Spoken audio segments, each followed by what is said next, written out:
বন্ধুরা, আজকে দুপুরে যা যা রান্না করেছি সেটা আপনাদের সাথে শেয়ার করছি। তবে তার আগে বলে দিয়ে আমি খাওয়ার ভিডিওটা করে উঠতে পারিনি, কারণ খাওয়াটা একটু দেরি হয়েছিল আর সেই সময় ভিডিও করে উঠতে পারিনি।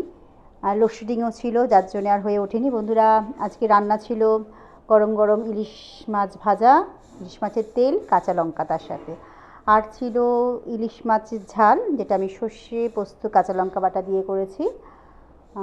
আর ছিল মাটনটা যদিও খুব কম ছিল, কারণ তো সবাই আজকে খাইনি। আজকে তো প্রথমত শুক্রবার ছিল আমার।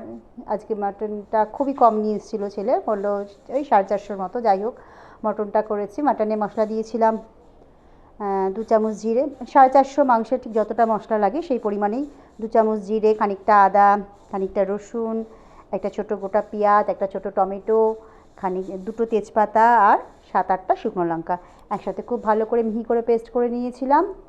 নেওয়ার পর মশলাটা রেখে দিয়ে সাইডে আমি আগে আলু পেঁয়াজটা একটু লাল লাল করে ভেজে নিয়ে তারপর ধুয়ে রাখা মাটনটা দিয়ে দিয়েছি। দিয়ে বেশ মিনিট 10 ওটা ভাজা ভাজা করেছি।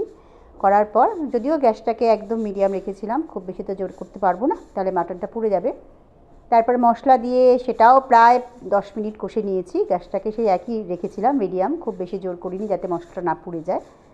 তারপরে এটা গরম হয়ে যাওয়ার পরে একটু গরম জল করে রেখেছিলাম। মাটনটা যখন কষা হয়ে গেছে গরম জলটা দিয়ে দিয়েছি। ওটা একসাথে খুব ভালোভাবে নেড়ে আমি সোজা প্রেশার কুকারে বসিয়ে দিয়েছি। আর একদম 6টা সিটির পর দেখেছি মাটন খুব সুন্দর গলে গেছে। তারপর আবার একটু গরম মশলা দিয়েছি, দিয়ে মাটন নামিয়ে নিয়েছি। মাটন রান্না দুপুরের মতন রান্না আমার কমপ্লিট হয়ে গেছিলো বন্ধুরা, কিন্তু খাওয়ার ভিডিওটা করতে পারিনি। যাই হোক, সবাই খুব ভালো থাকবেন, সুস্থ থাকবেন, শুভরাত্রি।